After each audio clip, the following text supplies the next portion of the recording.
حرام چیزوں کو پینے والے ہو، گائے کا پیشاب پیتے ہو اور ایمان والوں سے مقابلہ کرنے چلے ہو، اور گوبر کھانے والی قوم کبھی بھی ایمان کے سامنے ٹک نہیں سکتی۔ بسم اللہ الرحمن الرحیم۔ میرے عزیز محترم بھائیو دوستو، جو آج کل ملکی صورتحال چل رہی ہے، بزدل دشمن مساجد اور مدارس کو اپنا نشانہ بنا رہا ہے اور رات کے وقت وار کر رہا ہے، اور اس بات کے یہ دلیل ہے رات کے وقت حملہ کرنا کہ سب سے بڑا بزدل ہندوستان ہے۔ اگر وہ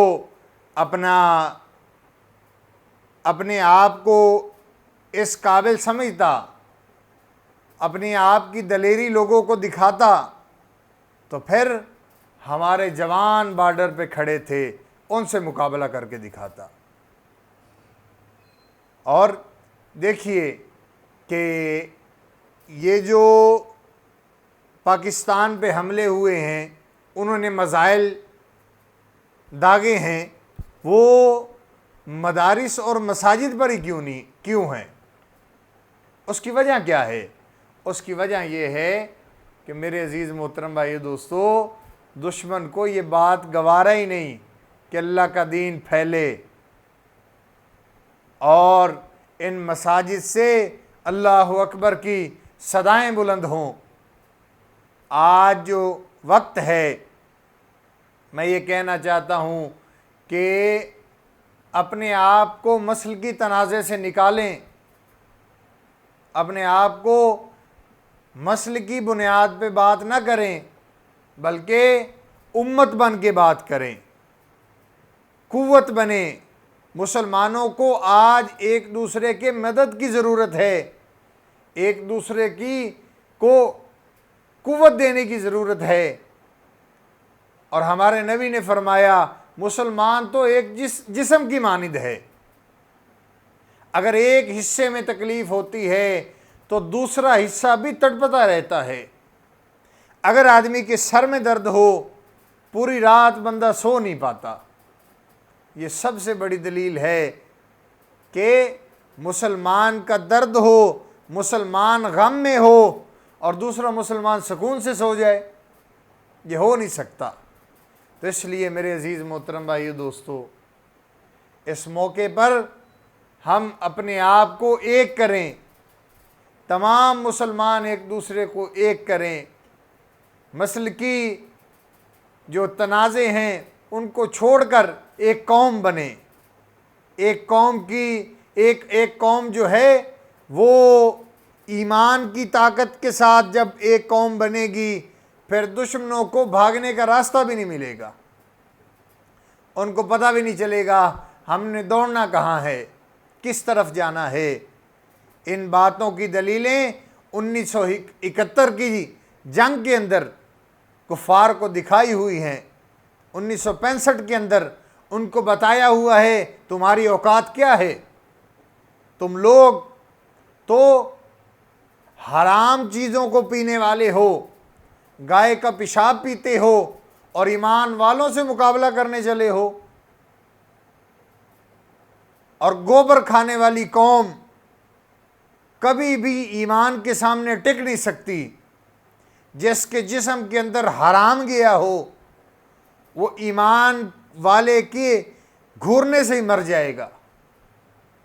تو اس لیے میرے عزیز محترم بھائی دوستو، آج ہم اپنے وطن کی حفاظت کریں، ایک قوم بنیں، ایک قوم بن کے ہم جو ہے وہ ان لوگوں کے ساتھ مقابلہ کریں۔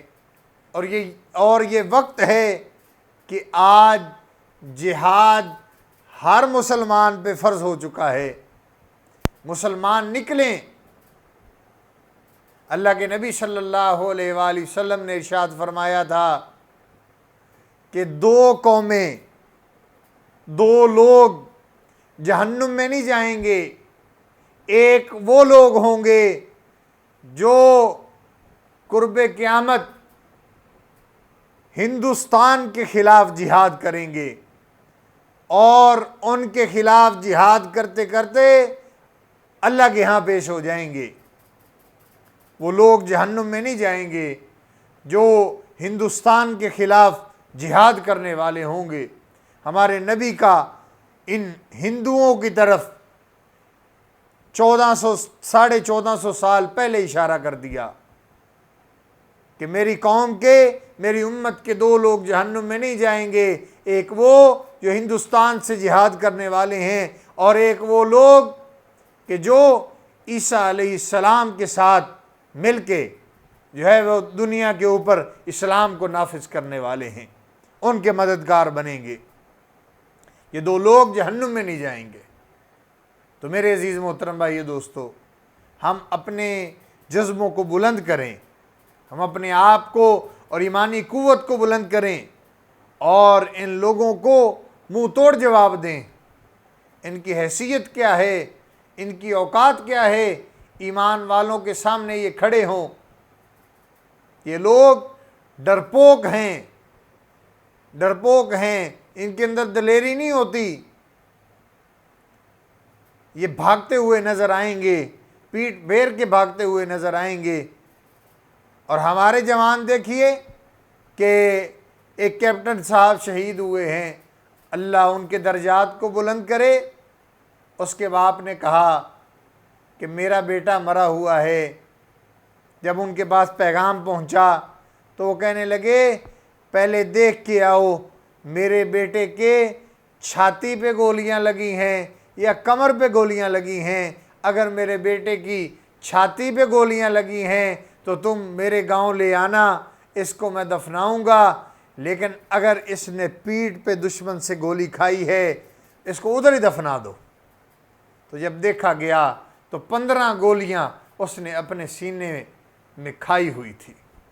تو میرے عزیز محترم بھائی دوستو، ہمارے ایمان تو ایسے ہیں، ہم سارے لوگ ہر وقت تیار رہیں کہ ان کے ساتھ ہم نے لڑنا ہے۔ یہ فوج کی بھی ذمہ داری ہے، ہماری بھی ذمہ داری ہے، ہم بھی فوج کے ساتھ تعاون کریں۔ اللہ سے دعا ہے اللہ پاک مجھے آپ کو عمل کرنے کی توفیق نصیب فرمائے۔